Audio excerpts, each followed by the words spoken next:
Paropo has always tried in his own possible ways, in every means he can, to see to the that this relationship between Kabiyesi and Queen Naomi works. Yes, as he has always, we have always heard about all the things that he does to see that this thing works. The other time we heard he crossed 7 rivers of Yoruba land and 7 lands, 7 forests or whatever, to get to Agbaragba, the highest native doctor of Yoruba land. I don't know whether some people remember. Some of you should remember Agbaragba. Yes, it was Paropo that went as far as getting him, all to see that the relationship between Kabiyesi and Queen Naomi works. Then the other time we also heard that Paropo employed Paropo had to tell them, Kabiyesi and Queen Naomi, that they had to do this thing, oath. They have to take an oath, you know. So without the wisdom of Paropo, I think maybe Queen Naomi and Kabiyesi would not have gotten this far, because it's Queen Naomi, is Paropo that is always trying in his own possible ways to see that the things that are supposed to be done are done, and these people get back together.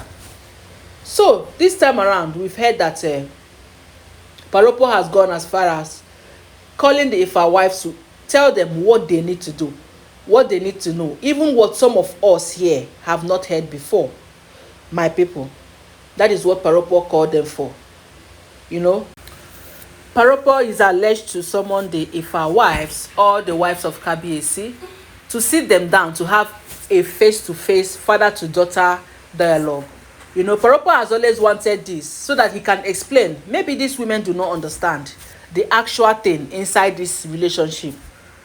Yes, maybe they do not understand and they need someone to put them through, you know, so that they can actually understand. That is if they would understand. You know, one thing is for you to explain something to someone, and another thing is for the person to understand. People have different understanding.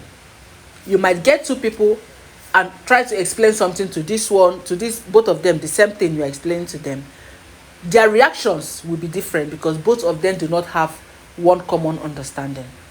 So Paropo summoned Ifa wives just because of Anti-Beauty and Anti-Calabash. These two people are the main reason they said Paropo called this meeting, because it is both of them that has always been claiming that Kabiyesi is in love with them. They have claimed that Kabiyesi loved them, that whatever that is happening, that is Queen Naomi that is confusing Kabiyesi, that they will never give up, that it's Queen Naomi that is confusing Kabiyesi. So they believe that if Queen Naomi is thrown out of the way, that Kabiyesi will get back to them. That if Queen Naomi, in fact, if they find a way to, if Queen Naomi is removed from Kabiyesi's life, that Kabiyesi will always find them. That Kabiyesi will never leave them, and Kabiyesi will get them and fulfill his promises on them. So, but then Paropo needed to still put inside them what they need to understand. They have been asking for dialogue anyway, as we heard. The wives of Kabiyesi has always been asking for dialogue, and there was nobody to give them the dialogue. But Paropo decided that, okay, today, I didn't know whether today is today that this thing happened, but this is today I heard the rumor. I said, let me share with you. So Paropo called them for a semi-dialogue, which is not the main dialogue. The main dialogue, I have the full gist on my palm, and I'm going to give it to you as it is hot.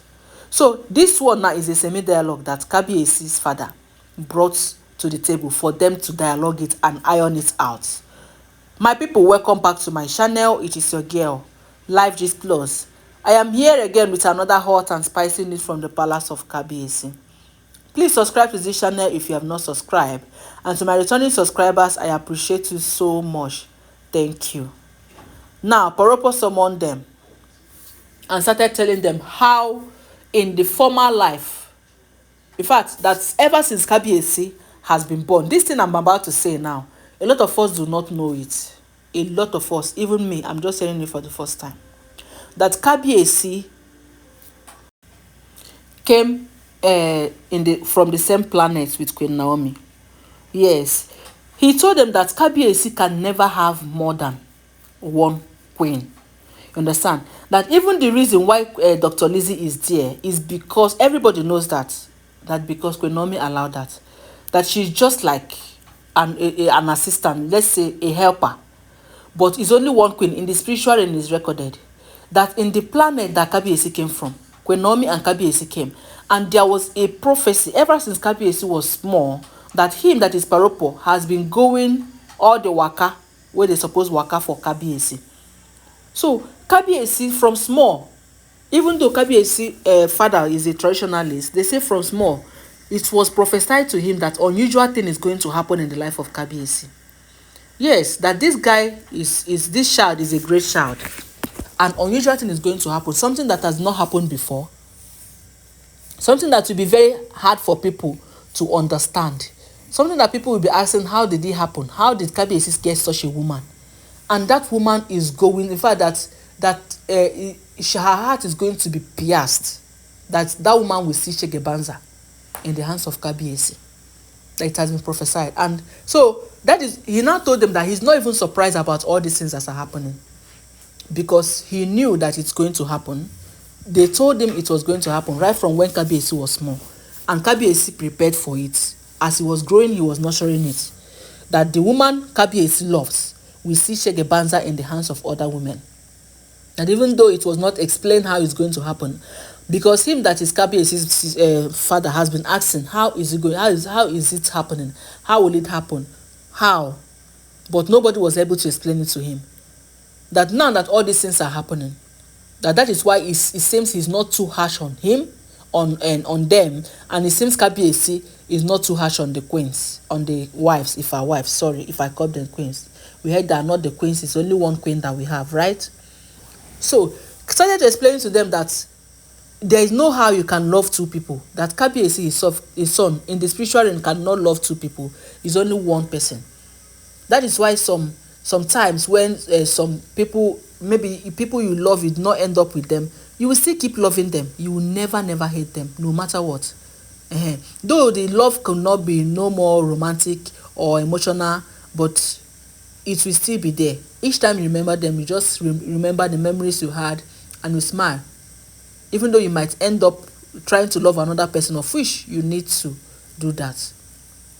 So he started explaining to them and told them that he's not too angry over all they are doing, because it has been in existence. It has been destined that it will happen. That without it happening, Queen Naomi and Kabiyesi will not reach their crown. So they need to reach to the heights that they are destined to be. And it's all these basketballs, all this thing happening around that keeps lifting them. That is the cross they have to carry. That it has already been prophesied. That the woman that Kabiyesi will marry will see Shegebanza. That woman will see Nwe. So that even Queen Naomi understand the game. And that is why, a lot of times we have been asking, why is Queen Naomi still remaining in this marriage? Why can't Queen Naomi just leave and go? Queen Naomi knew the story. Yes, even her, they have prophesied it upon her. They have told her right before her that this is what is happening in her life, and it is destined to be. She cannot do anything about it. That is why most times you see them, these women will just do something and go free. A lot of times we ask, why do they go do something and go free? Why would they do this and go free? Kabiyesi will not do anything. Kabiyesi is weak. Kabiyesi is that. But you will find out that is because it was destined that it would be. So Kabiyesi understood the assignment. He understood very well, and he cannot do anything about it. So he told them that the more they keep doing all these things, the more they keep elevating Kabiyesi. That it's not as if this thing is having any effect on Kabiyesi. That is not having any effect on Kabiyesi, but it will only show that the things that are already that are prophesied are going to happen already. So they said he turned to, because anti-beauty and anti-calabash has always formed, that Kabiyesi has promised them heaven and earth. Kabiyesi promised to love them till the life end. Kabiyesi do this, Kabiyesi did that. And I'm now wondering, why will Kabiyesi go and promise this one love, promise this one love, promise this one love? Even if Kabiyesi is marrying 6 wives, is he supposed to go and promise all of them love forever? I will never leave you. You will be my queen. This one and this one. When you know you are marrying 6 wives at once. And now they are using the words to hold against Kabiyesi. And I think that is why Auntie Calabash now say Kabiyesi and her had a blood oath, of which there is no blood oath that they took. Because it was later we find out that there was no blood oath. That both of them just promised each other that they will never leave. So I don't know why she turned it to blood group, you know. So my people, na the matter where they ground. I say, these women, they really need to understand. They really need to understand. And Paropo has told them, and I don't think there's any other thing Paropo should do other than to explain this to them. So the earlier they understand this, the better for them. Please make una shook mouth for this matter. Drop your comment on the comment section. And do not forget to give this video a thumbs up. And do not also forget that all these are alleged information. Please stay on the line. I will get back to you.